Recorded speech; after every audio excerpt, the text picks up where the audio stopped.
First ever factory outlet మన Mukunda jewellers వారు తెలుగు నూతన సంవత్సరం ఉగాది పండుగ సందర్భంగా నక్షి మేళా జరుగుతుంది. అన్ని నక్షి జ్యువెలరీ మీద VA ఫ్లాట్ 9.99% మాత్రమే. త్వరపడండి.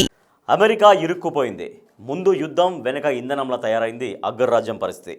వారంలో వార్ ముగిస్తామనుకుంది. ఫిబ్రవరి 28న ఖమేనీ హతంతో ఇరాన్ దిగొస్తుందని అంచనా వేసింది. ఖమేనీ ఫ్యామిలీని ఖతం చేస్తే ఇరాన్ ఆక్రమణ ఈజీ అని ప్లాన్ చేసింది. కానీ ఇప్పుడు యుద్ధం ఎలా ముగించాలో తెలియక ట్రంప్ తెగ మదన పడిపోతున్నారు. సైన్యాన్ని రంగంలోకి దింపాలని ఆలోచన చేస్తున్నారు. 1 వీక్ గ్యాప్లో ట్రంప్ కొత్త ప్లాన్ వేస్తాడా?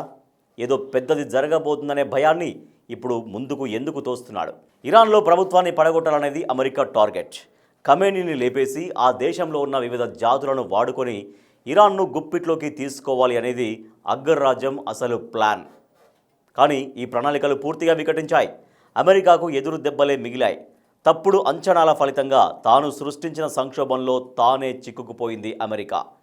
పరిమిత నష్టంతో బయటపడేందుకు అమెరికా ఇప్పుడు నానా తంటాలు పడుతోంది. ఇరాన్ సర్కారుపై వివిధ జాతులు ఆగ్రహంగా ఉన్నాయి.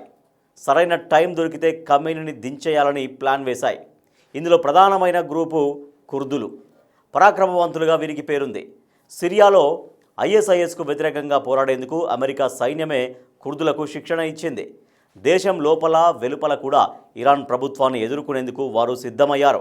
టెహరాన్లోని సుప్రీం లీడర్ను హతమారిస్తే నాయకత్వ శూన్యత ఏర్పడుతుందని, తత్ఫలితంగా ఇరాన్ బలహీనపడితే తమ ఎజెండాకు మద్దతు ఇచ్చే విభిన్న జాతుల జోక్యంతో పరిస్థితులు సామూహిక తిరుగుబాటుకు దారితీస్తాయని అగ్రరాజ్యం ప్రాథమికంగా తలపోసింది. కానీ అదేదీ నిజం కాలేదు. అప్పటిదాకా ప్రజాదరణ కొరవడిన ఇరాన్ ప్రభుత్వం యుద్ధం కారణంగా ప్రజల మద్దతును సంపాదించుకోగలిగింది. దాంతో అమెరికా, ఇజ్రాయెల్ ఆ ప్రాంతంలోని అనుకూల పక్షాలతో కలిసి భూతల దాడులను మొదలుపెట్టాలనే దిశగా ఆలోచిస్తున్నాయి.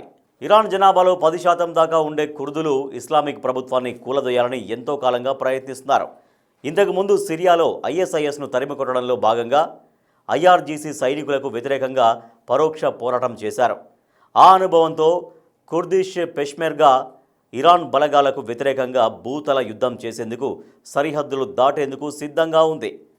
తుర్కీయే ఇరాన్ల మధ్య నలిగిపోయి తీవ్ర నిర్లక్ష్యానికి గురయ్యామనే అసంతృప్తితో ఉన్న కుర్దులు ఈ దాడుల్లో పాల్గొంటే తమకు భారీ ప్రతిఫలం దక్కుతుందని ఆశిస్తున్నారు. కుర్దుల తర్వాత ఇరాన్పై పోరాడేందుకు బలూచులను వాడుకోవాలని అమెరికా యోచిస్తోంది. వీరు పాకిస్తాన్కు వ్యతిరేకంగా స్వాతంత్ర పోరాటం చేస్తున్నారు. అయితే ఇరాన్పై భూతల దాడుల కోసం బలూచులు లేదా కుర్దులను రంగంలోకి దింపితే ఆ ప్రాంతమంతా గందరగోళం చెలరేగిపోయే ప్రమాదం ఉంది. ఆఫ్ఘనిస్తాన్ యుద్ధంలో అమెరికా ఇలాగే అక్కడి రెండో ప్రధాన వర్గమైన హజారస్కు శిక్షణ ఇచ్చి తాలిబాన్లకు వ్యతిరేకంగా ఉసిగొల్పింది. వారు 20 ఏళ్లకు పైగా పరస్పరం దాడులు చేసుకున్నారు.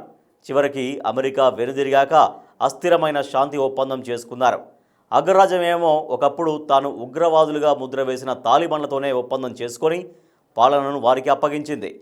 తాలిబాన్లు తమ శ్రేణులను ప్రాథమికంగా మత పాఠశాలల నుంచి తీసుకుంటారు. అదేవిధంగా ఇరాన్ ప్రభుత్వం తన బలగాల్లో ఎక్కువ మందిని స్థానికంగా ఉన్న 2 ప్రధాన మత కేంద్రాల నుంచి చేర్చుకుంటుంది. మత సంస్థలకు నిధులు సమకూర్చే వాణిజ్య వర్గాల్లో ఇరాన్ ప్రభుత్వం బలమైన పట్టు కొనసాగిస్తుంది. కాబట్టి స్థానిక భూభాగాలపై గట్టి పట్టు ఉన్న కుర్దిషులు రంగంలోకి దిగిన భూతల పోరాటం అంత తేలికేమీ కాదు. దీర్ఘకాలంగా పాకిస్తాన్పై పోరాడుతున్న బలూచులు అమెరికా మద్దతును ఆశిస్తున్నారు. గతంలో సిపెక్ను వ్యతిరేకించి చైనా ఇంజనీర్లపై పలుమార్లు దాడులు కూడా చేశారు. అలా వారు అమెరికా దృష్టిలో పడినా పాకిస్తాన్ ఆగ్రహానికి గురయ్యారు. ఇరాన్కు వ్యతిరేకంగా బలూచి యోధులను వాడుకోవాలంటే ప్రతిగా అమెరికా వారికేదైనా హామీ ఇవ్వాల్సిందే. అలా ఏదైనా వాగ్దానం చేస్తే పాకిస్తాన్ను దూరం చేసుకోవాల్సి వస్తుంది. మరోవైపు భూతల యుద్ధంలో బలూచులను దింపే విషయంలో ఇజ్రాయెల్కు మాత్రం ఇలాంటి సమస్యలు లేవు. సుప్రీం లీడర్ మరణంతో ఇరాన్ విచ్ఛిన్నమవుతుందని అమెరికా ఊహించింది. అక్కడి అసంతృప్త వర్గాలన్నీ వీధుల్లోకి వస్తాయని, ప్రభుత్వాన్ని కుప్పకూలుస్తాయని భావించింది. అయితే వాస్తవంలో అందుకు విరుద్ధంగా జరిగింది. ఇరాన్ నుంచి ప్రస్తుతం ఎదురవుతున్న ప్రతిఘటనను అమెరికా ఊహించలేదు. ఇరాన్లోని సంక్లిష్ట భౌగోళిక పరిస్థితుల్లో భూతల యుద్ధమైతే మరీ కష్టం.